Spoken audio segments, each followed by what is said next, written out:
नमस्कार शेतकरी मित्रांनो, स्वागत आहे आपल्या सर्वांचे पुन्हा एकदा बाकाल ॲग्रो पॅटर्न या आपल्या शेतीविषयक यूट्यूब चॅनलमध्ये। आणि आजच्या व्हिडिओमध्ये आपण पाहणार आहोत कापूस पिकावरती दुसरी आणि तिसरी महत्त्वाची फवारणी कोणती करायची, कोणती कीटकनाशकं घ्यायची आहे, बुरशीनाशकं कोणती घ्यायची आहे किंवा टॉनिक वगैरे काय घ्यायचं आहे। तर शेतकरी मित्रांनो, यामध्ये मी तुम्हाला असे काही कीटकनाशकं सांगणार आहे ज्या कीटकनाशकामध्ये तुम्हाला दुसरं कोणतंही कीटकनाशक कॉम्बिनेशनमध्ये घेऊन फवारणी करण्याची बिलकुलही गरज नाही आहे। जे कीटकनाशक सांगतोय फक्त तेच कीटकनाशक घेऊन तुम्ही फवारणी करा, जबरदस्त त्याचे रिझल्ट येईल। तुमच्या कापूस पिकामध्ये कसाही मावा असू द्या, पांढरी माशी, फुलकिडे, तुडतुडे, आळी असेल तर संपूर्णपणे या ठिकाणी नियंत्रणात येणार आहे। त्यामुळे व्हिडिओ जो आहे तर अतिशय महत्त्वाचा असणार आहे शेतकरी मित्रांनो, व्हिडिओ शेवटपर्यंत पहा।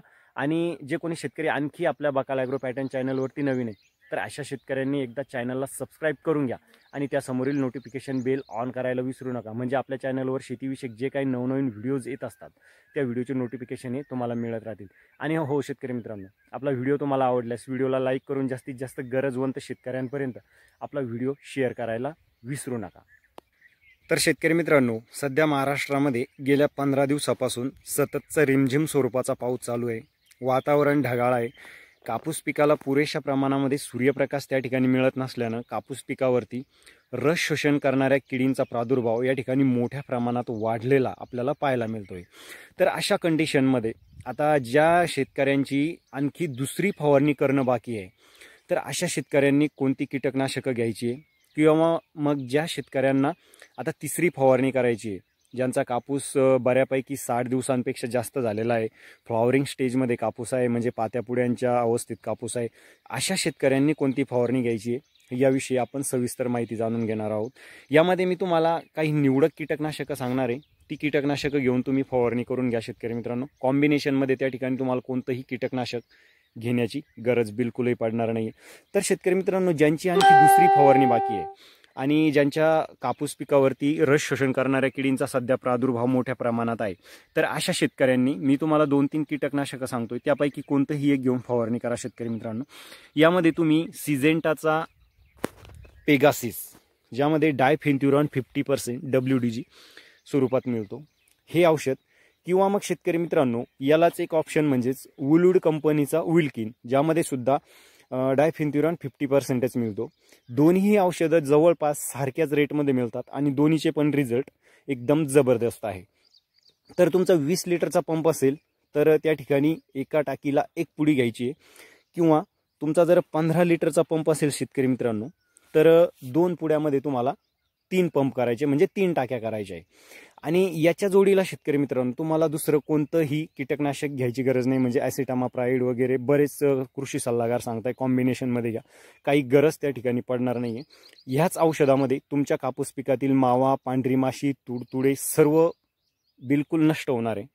आणि त्याच्यासोबत शेतकरी मित्रांनो आपल्याला एक टॉनिक घ्यायचं आहे, त्यामध्ये बायोविटा एक्स घेऊ शकता, ॲम्बिशन घेऊ शकता, फॅन्टॅक प्लस घेऊ शकता शेतकरी मित्रांनो, किंवा मग इंजोकेमचं लीडेक्स, कोणतंही घेतलं तरी 40 ml प्रति पंप 20 लिटरच्या पंपसाठी, आणि 15 लिटरचा असेल तर 30 ml। अशा पद्धतीनं ज्यांची दुसरी फवारणी आणखी करणं बाकी आहे अशा शेतकऱ्यांनी दुसरी फवारणी करून घ्यायची। आता विषय आहे तो म्हणजेच तिसरी फवारणी कोणती करायची। आता ज्या शेतकऱ्यांना तिसरी फवारणी करायची, ज्यांचा कापूस आता सध्या मग जबरदस्त पात्यापुड्यांच्या अवस्थेत आहे, 60 दिवसांपेक्षा जास्त दिवसाचा कापूस झालेला आहे आणि तिसऱ्या फवारणीच्या स्टेजमध्ये कापूस आहे, तर अशा शेतकऱ्यांनी कोणती फवारणी करायची, कारण इथं तिसरी फवारणी जी आहे तर खूप महत्त्वाची असते शेतकरी मित्रांनो। कारण कापूस फुलपात्यांच्या अवस्थेत असताना किडींचा प्रादुर्भाव त्या ठिकाणी झाला नाही पाहिजे, आळींचा प्रादुर्भाव होऊन पातेगळ वगैरे, फकडी होणे, पातेगळणे या समस्या त्या ठिकाणी आल्या नाही पाहिजे, त्यासाठी आपल्याला त्या ठिकाणी दर्जेदार कीटकनाशक घेऊन फवारणी करायची। इथं पण मी तुम्हाला जे कीटकनाशकं सांगणार आहे याच्यामध्ये सुद्धा कोणतंही कॉम्बिनेशनमध्ये दुसरे कीटकनाशकं घेण्याची तुम्हाला गरज नाही आहे। तर शेतकरी मित्रांनो, ज्यांना आता तिसरी फवारणी करायची आहे, ज्यांचा कापूस पूर्णपणे फुलपात्यांच्या अवस्थेत आहे, तर अशा शेतकऱ्यांनी सिजेंटाचा आलिका हे कीटकनाशक, ज्यामध्ये लॅम्बडासी हॅलोथ्रिन प्लस थायमॅक्झॉम हा घटक मिळतो शेतकरी मित्रांनो, प्रति 20 लिटरच्या पंपसाठी 15 ते 20 ml। किंवा मग सिजेंटाचा आलिका जर तुम्हाला नाही मिळाला शेतकरी मित्रांनो तर त्याला ऑप्शन क्रिस्टल कंपनीचा अपेक्स 50, ज्यामध्ये शेतकरी मित्रांनो इमामॅक्टिन प्लस पिप्रोनिल कॉम्बिनेशनमध्ये मिळतो, हा घ्यायचा आहे प्रति 20 लिटरच्या पंपसाठी 30 ml, किंवा शेतकरी मित्रांनो या ठिकाणी तुम्ही सॉल कंपनीचा पनामा घेऊ शकता प्रति 20 लिटरसाठी 10 ग्रॅम, किंवा शेतकरी मित्रांनो त्या ठिकाणी तुम्ही FMC कंपनीचा रोगर हे कीटकनाशक 20 लिटरसाठी 40 ml घेऊन फवारणी करू शकता, किंवा मग त्या ठिकाणी बेस्ट ॲग्रोलाईफचं रॉनफेन ज्यामध्ये पायरीप्रॉक्झिफेन, डेनोटेफिरॉन प्लस डायफेन्थ्युरॉन 3 घटकांचं कॉम्बिनेशन मिळतं शेतकरी मित्रांनो, हे घेऊ शकता तुम्ही प्रति 20 लिटरसाठी 30 ml. यापैकी कोणतंही एक कीटकनाशक त्या ठिकाणी तुम्ही घ्यायचे. त्याच्या जोडीला शेतकरी मित्रांनो आपल्याला एक साधं बुरशीनाशक घ्यायचे ज्यामध्ये M45 मॅनकोझेब किंवा मग कार्बेंडायझिन म्हणजे साप पावडर कोणतंही तुम्ही एक घेऊ शकता 30 ते 40 ग्रॅम.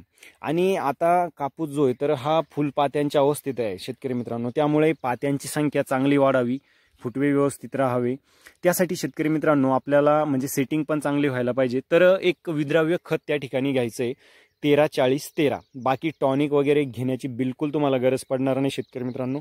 हे 13-40-13 खत जे तर आपल्याला घ्यायचं आहे प्रति 20 लिटरच्या पंपसाठी 100 ग्रॅम, आणि 15 लिटर असेल तर 80 ग्रॅम त्या ठिकाणी तुम्ही घेऊ शकता. आणि सोबत आपल्याला 100 ग्रॅम त्या ठिकाणी युरिया घ्यायचा आहे शेतकरी मित्रांनो.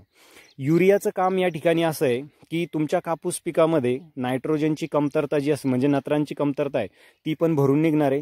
शिवाय युरिया हा सूक्ष्म आंतरप्रवाही असल्यानं तुम्ही जी काही औषधं फवारणार आहे तर ही औषधं चांगल्या प्रकारे झाडांच्या पानामध्ये स्टोअर केली जाणार, म्हणजे एका प्रकारे जे स्टिकरचं काम हा युरिया त्या ठिकाणी करणार आहे, आणि नत्राची कमतरता पण तुमच्या पिकाची भरून निघणार आहे. त्यासाठी युरिया घ्यायचा आहे त्या ठिकाणी आपल्याला 100 ग्रॅम. 13-40-13 घेतलं तर 50 ग्रॅम युरिया घेऊ शकता, किंवा 13-40-13 नाही घेतलं तर 100 ग्रॅम युरिया त्या ठिकाणी घेऊन फवारणी करून घ्यायची शेतकरी मित्रांनो.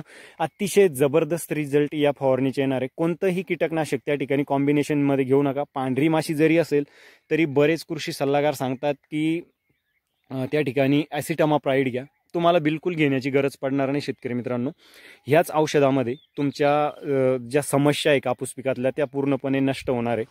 बाकी माझा व्हिडिओ तुम्हाला कसा वाटला शेतकरी मित्रांनो? आपला व्हिडिओ तुम्हाला आवडला असल्यास जास्तीत जास्त गरजवंत शेतकऱ्यांपर्यंत आपला व्हिडिओ शेअर करा, आणि तुमची एक लाईक या ठिकाणी खूप महत्त्वाची आहे, तर एक लाईक माझ्या व्हिडिओसाठी होऊन जाऊ द्या. अशीच एक नवीन माहिती घेऊन भेटूया शेतकरी मित्रांनो पुढच्या व्हिडिओमध्ये. तोपर्यंत नमस्कार.